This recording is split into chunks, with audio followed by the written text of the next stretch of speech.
तो दोस्तों आज हमारे साथ है जिनका सिलेक्शन विप्रो और इन्फोसिस दोनों कंपनी में हो चुका है। उनका नाम है दस्तगीर एचसी। आज उनका इंटरव्यू लेने जा रहे हैं और उनका जो भी एक्सपीरियंस है कंपनी के साथ, जो भी प्रिपरेशन, इंटरव्यू एक्सपीरियंस कैसा कैसा है, उन्होंने कैसे प्रिपेयर किया, सब कुछ हम इस वीडियो में उनके ही थ्रू हम आज देखेंगे कि कैसा है और आपको कैसे हेल्प हो सकता है। सब कुछ आपको इस वीडियो में पता चल जाएगा। तो उनके लिए हमने थोड़े क्वेश्चंस रेडी किया है, तो देखेंगे उनके द्वारा, उनके मुंह के द्वारा देखेंगे कि कैसे ये वो आंसर करते हैं और क्या कुछ हमको उनसे सीखने को मिलता है।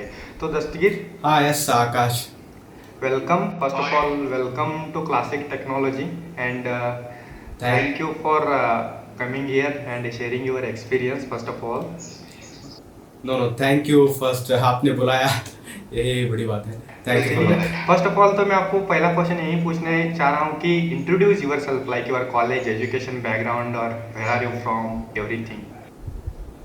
हाँ यस आकाश। दोस्तों मेरा नाम है दस्तगीर।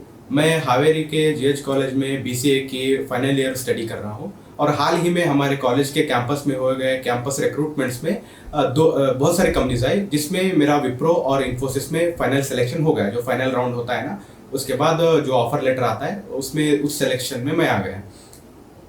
तो उनके लिए मैं सेकंड क्वेश्चन पूछना चाहता हूँ, Dastagir, how you tackle the aptitude exams for Wipro and Infosys both companies.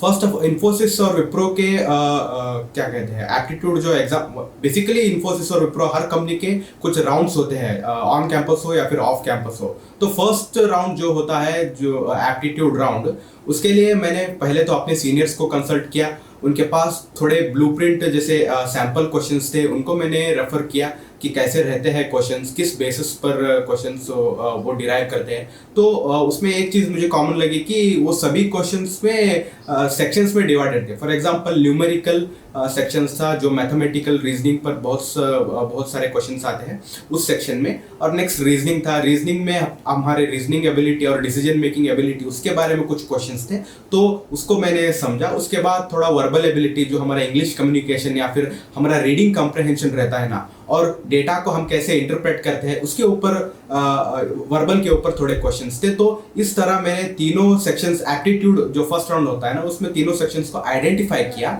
Identify करने के बाद तो मैंने वन बाय वन सबके क्वेश्चंस, जो बहुत सारे फ्री वेबसाइट्स है इंटरनेट पर, फॉर एग्जांपल इंडिया बिक्स करके, तो वहाँ पर इसके सैंपल क्वेश्चंस थे।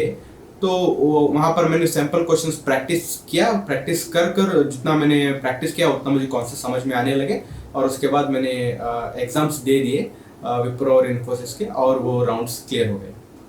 तो दस्तगीर, आप विप्रो जॉब रोल और इन्फोसिस जॉब रोल और पैकेज और एग्रीमेंट के बारे में क्या कहना चाहते हो। हाँ, इंटरेस्टिंग थिंग इज विप्रो और इन्फोसिस बहुत हमारे इंडिया के ए लिस्ट कंपनीज हैं, टॉप कंपनीज के लिस्ट में आते हैं। और जो हमारा डेजिग्नेशन है एज अ बीसीए स्टूडेंट, क्योंकि उनका हर एक स्ट्रीम के लिए अलग एक जॉब ऑफर और डेजिग्नेशन होता है और पैकेज होता है। तो फर्स्ट ऑफ ऑल अगर मैं विप्रो की बात करूँ, तो एज अ बीसीए स्टूडेंट उन्होंने हमें ये अपॉर्चुनिटी दी कि हमें स्कॉलर ट्रेनी ये वाला डेजिग्नेशन देंगे। इसका मतलब ये होता है कि हम जब अपनी बीसीए की पढ़ाई कंप्लीट कर लेंगे, तो वो हमें विप्रो में हमें 5 साल तक एक अग्रीमेंट के साथ 5 साल तक वहां पर काम करना पड़ेगा, विद बेनिफिट्स ऑफ कि हम उसके साथ एमटेक भी करेंगे। बिट्स पिलानी उन्होंने एक बार मेंशन किया था। बिट्स पिलानी जो इंस्टीट्यूट है या फिर यूनिवर्सिटी है, वहां से हम अपना मास्टर डिग्री भी कर सकते हैं, एज वेल एज साइमल्टेनियसली वहां पर विप्रो में काम भी कर सकते हैं designation as a scholar trainee होकर। और उनका जो पैकेज था, जो कह सकते हैं कुछ 1,85,000 पर एनम था। अगर हम ब्रेक, ये वैरी होता है क्योंकि फर्स्ट ईयर पर हमें 15,000 मिलता है एज अ स्कॉलरशिप करके, as mentioned in the documents, जो हमें डॉक्यूमेंट्स प्रोवाइड करे गए इसके बाद, रिक्रूटमेंट के बाद, सिलेक्शन के बाद। तो उसमें फर्स्ट ईयर का हमारा 15,000 होता है, उसके नेक्स्ट 2,000 इंक्रीज हो जाता है। तो second year it will be 17,000, the year after that 19,000, and 5 साल खत्म होने तक हम कुछ 25 तक, 20 may be, yes I think I am right, 25,000 तक हमारा आ जाएगा। तो ये तो हो गई विप्रो के बारे में। हाँ, इन्फोसिस के बारे में हाँ थोड़ा बता दिया तो अच्छा हो। हाँ यस, सो इन्फोसिस का जो है वो थोड़ा ज़्यादा ही स्ट्रेट फॉरवर्ड है, क्योंकि इन्फोसिस में हमें डायरेक्टली ही एज अ ऑपरेशंस एग्जीक्यूटिव ये वाला डेजिग्नेशन जो है वो दे दिया जाता है after graduation and joining Infosys. So Infosys में हमें कुछ some dedicated period of time के लिए ट्रेन किया जाता है, जिसमें हमारी एबिलिटीज़ को शायद वो जैसा मैंने अपने सीनियर्स से सुना है, वो हमारे एबिलिटीज़ को असेस करेंगे, हमें ट्रेनिंग देंगे और फर्दर हमें जो डेजिग्नेशन देना है उसके बाद डिसाइड करेंगे। So it's like a probationary period after joining Infosys. इसमें हमें पैकेज जो मिलता है वो है 2.2 लाख का, विच कम्स अराउंड 18,500 रुपीज और समथिंग। ओके दस्तगीर, विप्रो का सिलेक्शन प्रोसेस जो है, इन्फोसिस का सिलेक्शन प्रोसेस जो है, दोनों सिलेक्शन प्रोसेस को आप जरा एक्सप्लेन करेंगे तो जो भी है हमारे सब्सक्राइबर को इजी हो जाएगा, जो भी उनका फर्दर प्रोसेस है वो करने के लिए। यस यस, तो दोनों सिलेक्शन प्रोसेस का अब मैं एक्सप्लेन करता हूँ। विप्रो का सिलेक्शन प्रोसेस जो है वो स्टार्ट होता है पहले एलिजिबिलिटी क्राइटेरिया से। तो आपको रजिस्टर करना पड़ेगा। रजिस्ट्रेशन के लिए आपके प्लेसमेंट ऑफिस पर या फिर आप विप्रो के वेबसाइट्स पर जो ओपन जॉब ऑफर्स है वहाँ पर आप अप्लाई कर सकते हैं उन पोर्टल्स पर, या फिर आपका प्लेसमेंट ऑफिस है तो कॉलेज में वो भी आपको नोटिफाई कर देंगे। सो आपको रजिस्टर करना पड़ेगा। अगर आप एलिजिबिलिटी क्राइटेरिया पार करते हैं तो एलिजिबल होते हैं, तो आपको नेक्स्ट स्टेप जो कि है the aptitude test, aptitude and reasoning ability test, तो उसमें आपको एमसीक्यू मल्टीपल चॉइस क्वेश्चंस उसमें वैसे मिलेंगे विप्रो में। सो विप्रो का जो है वो एक्चुअली 4 पार्ट में है, जैसा मैंने लिखा था।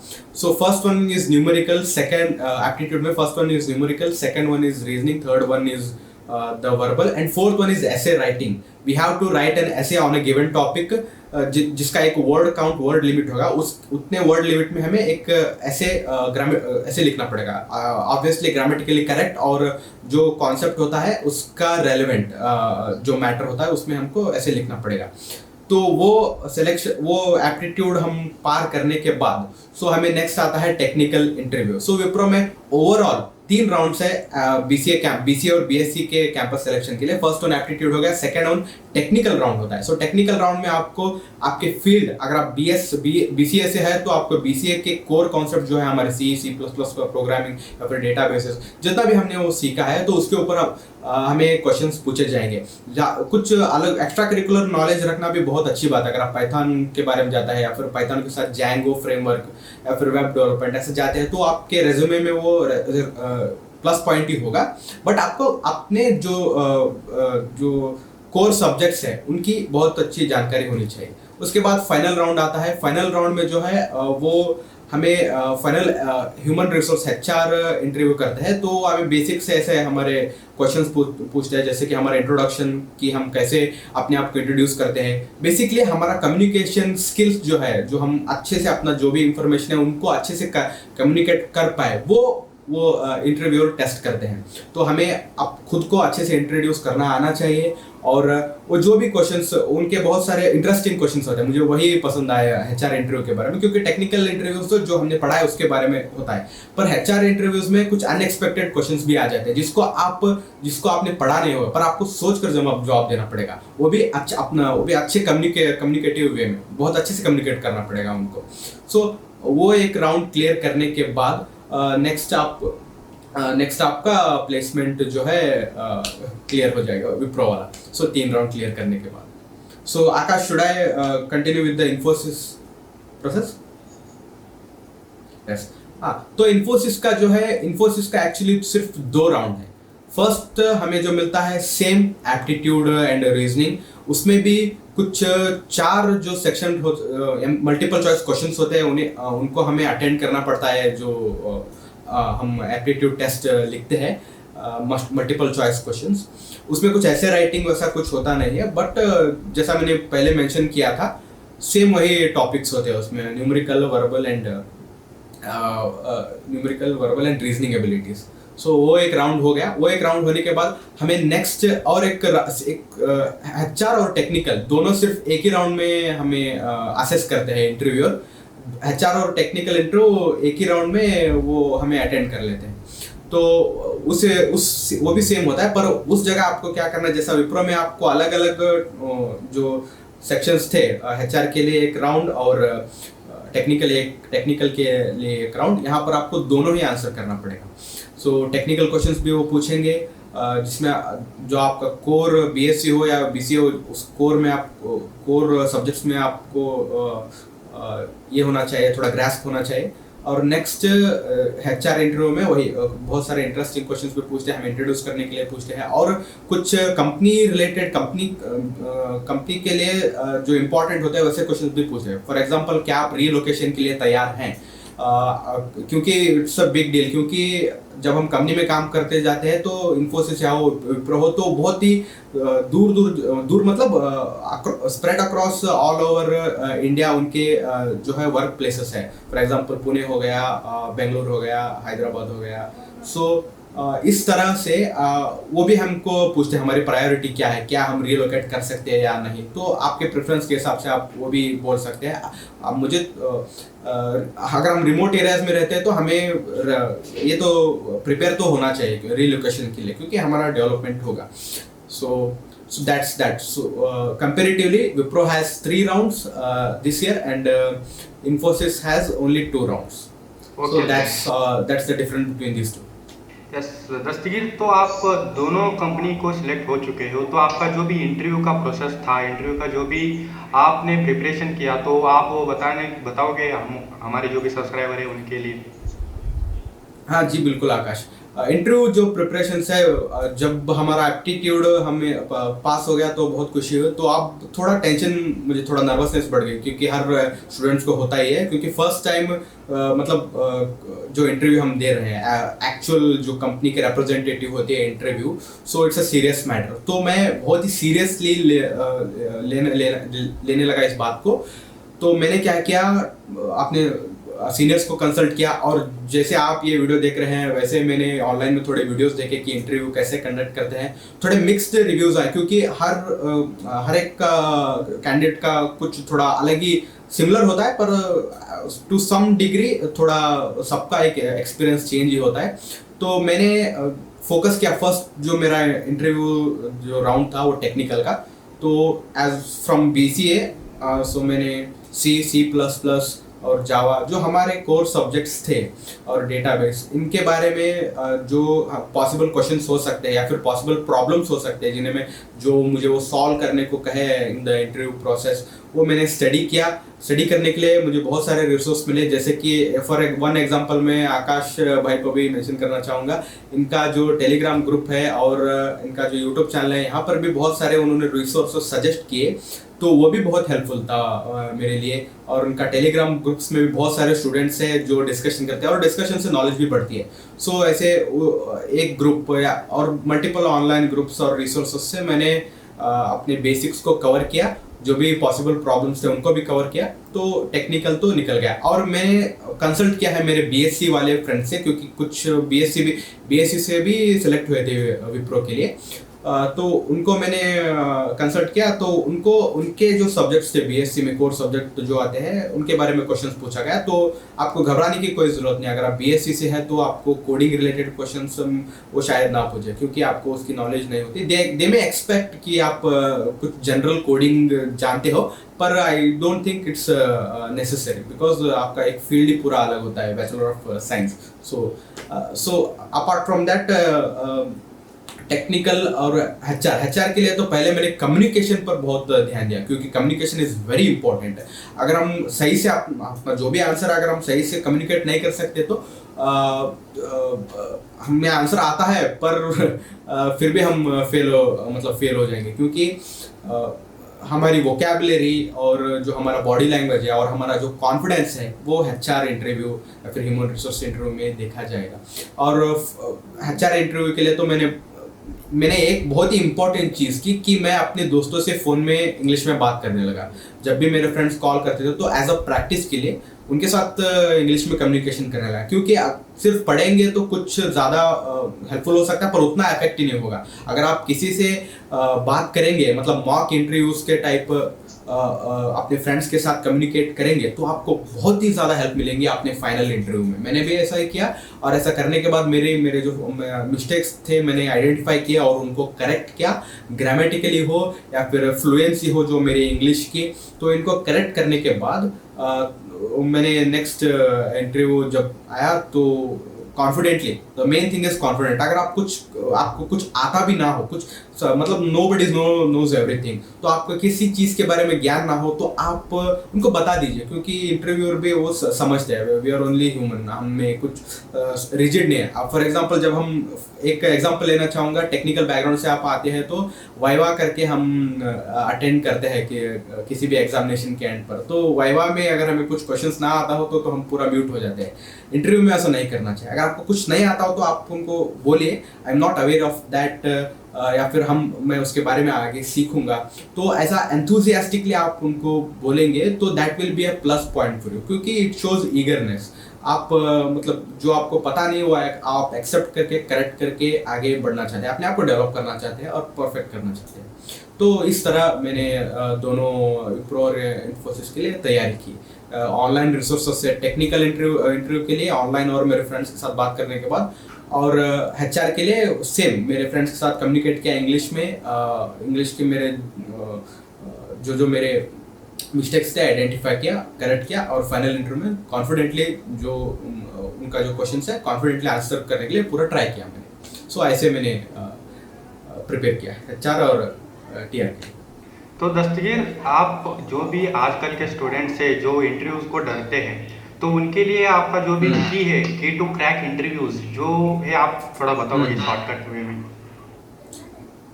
की टू क्रैक इंटरव्यूज, अगर मैं सच कहूँ तो विप्रो और इन्फोसिस से actually one of my first interviews, क्योंकि as a student in first year second year हम सिर्फ इवेंट्स या कॉलेज इवेंट्स में ही जाते थे, ऐसा कुछ इंटरव्यू जैसा एक्सपीरियंस नहीं मिला था। पर फिर भी आप सोचे फर्स्ट टाइम आप इंटरव्यू देने के लिए जा रहे हैं तो आप बिल्कुल भी मत डरे, क्योंकि जो इंटरव्यूअर है वो भी इंसान है, हम ही इंसान है, वो अपना काम कर रहे हैं और हमें अपने आप को प्रूव करना है कि yes I am capable of that.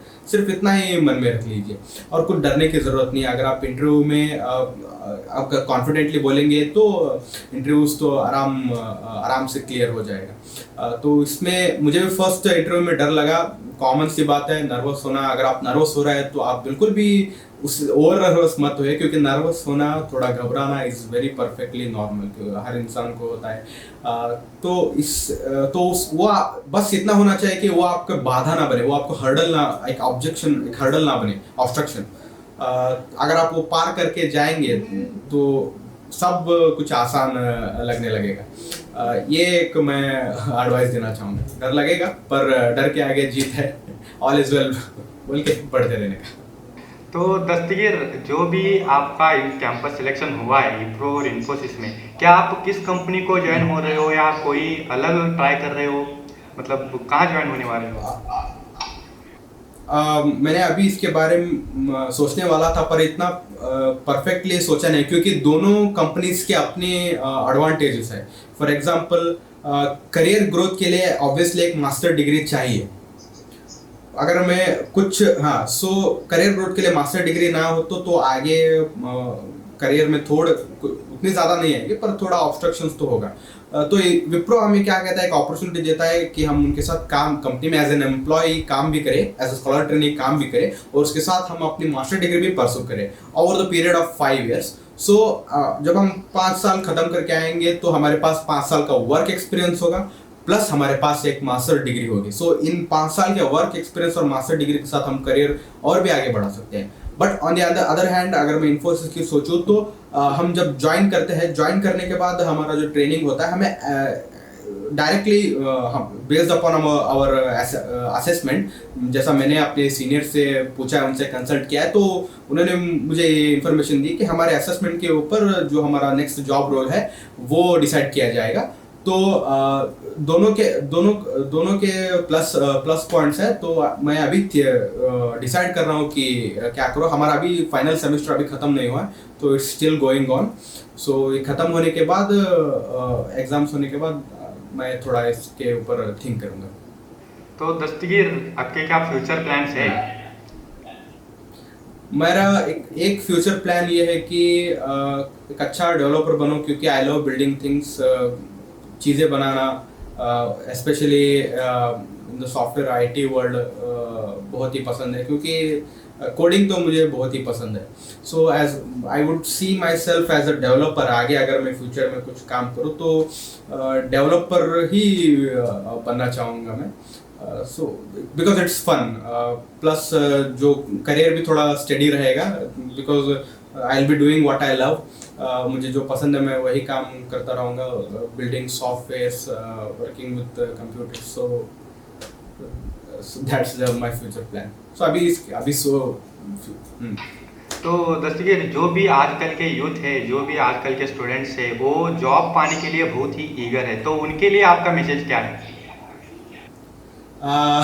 Akash, I am also youth. Youth हो लेकिन, नहीं नहीं नहीं, यूथ हो लेकिन जो भी है ना, कैंपस सिलेक्शन हो चुका है, yes. जॉब सिक्योर हो चुका है। हाँ, यस, ये भी बात है। तो जो भी मेरे सहपाठी कह सकते हैं, जो भी अभी जो एकेडमिक ईयर अभी जिनका फिनिश हो रहा है, तो मैं एक बात कहना चाहूँगा कि कोरोना और पैंडेमिक की वजह से इकोनॉमी बहुत ही बिगड़ चुकी है। सो थोड़ा डिफ़िकल्टी तो होगी, मतलब पहले तो डिफ़िकल्टी थी, बट ये डिफ़िकल्टी कुछ अलग ही लेवल की डिफ़िकल्टी होनी चाहिए। तो इसके लिए अगर आपको कैंपस नहीं भी होता है, तो मैंने बहुत सारे मेरे सीनियर्स को कंसल्ट किया है। मेरे सीनियर्स कुछ लोगों के कैंपस रिक्रूटमेंट नहीं हुआ, मतलब वो टैलेंटेड थे, मेरे फ्रेंड्स ही नहीं हुए एक्चुअली। मेरा एक टैलेंटेड, बहुत बहुत ही ज़्यादा टैलेंटेड एक मेरा फ्रेंड था। अगर आप उसे कुछ भी चैलेंज दो कोडिंग का, आप बोलो कि ये मुझे एक डेटाबेस सॉफ्टवेयर बना के दो, वो 2 दिन में आपको सॉफ्टवेयर बना के दे देगा, इतना अच्छा कोडर है। तो बहुत ही टैलेंटेड है, पर उसका भी नहीं हुआ। तो कुछ घबराने की या फिर इसके चिंताजनक कोई बात तो नहीं है, क्योंकि स्किल्स मैटर करता है। क्योंकि मेरे जो सीनियर्स को मैं देख रहा हूँ, मेरे पास आउट सीनियर्स हो या फिर जो मेरे पहचान के जो बड़े डेवलपर्स हो, जो सॉफ्टवेयर आईटी फील्ड में काम कर रहे हो, उन्होंने कैंपस में अगर जो चांस के लिए ट्राई किया रिक्रूटमेंट के लिए, बट नहीं मिलने पर उन्होंने अपने स्किल्स को बिल्ड किया, अपने जो कोडिंग स्किल्स थे, कम्युनिकेशन स्किल्स थे, इन सब पर अपना काम किया, निराश नहीं हुए। तो अब वो भी कुछ सक्सेसफुल लेवल पर है, तो कुछ घबराने की बात तो नहीं है। But main thing is skill building. Skill आपको होनी चाहिए, आप कोई भी फील्ड में हो। फॉर एग्जांपल, अगर आप बीएससी में भी हैं तो कोडिंग भी एक प्लस पॉइंट हो सकता है। कोडिंग सीखने के लिए आपको बहुत ही आसानी से बीएससी हो या फिर कौन सी भी ब्रांच हो, सीख सकते हैं। मैं तो बहुत सारे डेवलपर्स को जानता हूँ जिन्होंने दूसरे ब्रांच से स्टार्ट किया था, फॉर एग्जांपल बीकॉम, वो अभी कोडिंग कर रहे हैं।